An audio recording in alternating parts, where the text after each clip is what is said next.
നമസ്കാരം. നമ്മുടെ കേരളത്തിൽ എല്ലാവരും പ്രത്യേകം ശ്രദ്ധിക്കും. നമ്മുടെ നിയമസഭാ ഇലക്ഷനിൽ അന്തിമ വോട്ടർ പട്ടിക പ്രസിദ്ധീകരിച്ചു.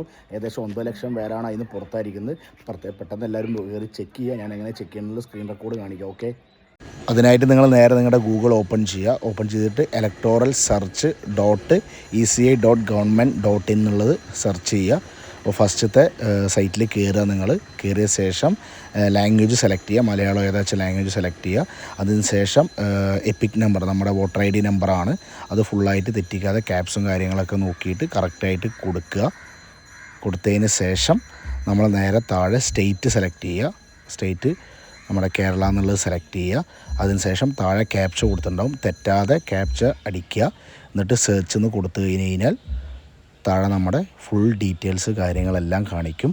നമുക്ക് വേണമെങ്കിൽ വ്യൂ ഡീറ്റെയിൽസ് എന്ന് കൊടുത്തിട്ട് കയറിയിട്ട് അതും നമുക്ക് നോക്കാം. ഓക്കെ, അപ്പോൾ അത് ഉണ്ടെന്നുണ്ടെങ്കിൽ നമ്മുടെ വോട്ടർ ലിസ്റ്റിൽ പേരുണ്ടെന്നാണ് അർത്ഥം. അപ്പോൾ ആരും മറക്കാതെ പെട്ടെന്ന് കയറിയിട്ട് എല്ലാവരും ചെക്ക് ചെയ്യുക. ഓക്കെ, നിങ്ങളും ചെക്ക് ചെയ്യുക. മാക്സിമം എല്ലാവർക്കും ഷെയർ ചെയ്ത് കൊടുക്കുക. എല്ലാവരും തന്നെ ചെക്ക് ചെയ്യുക. ആർക്കൊക്കെ വോട്ടുണ്ട് വോട്ടില്ല എന്നുള്ളത് എല്ലാവർക്കും മനസ്സിലാക്കാൻ വേണ്ടിയിട്ടാണിത്.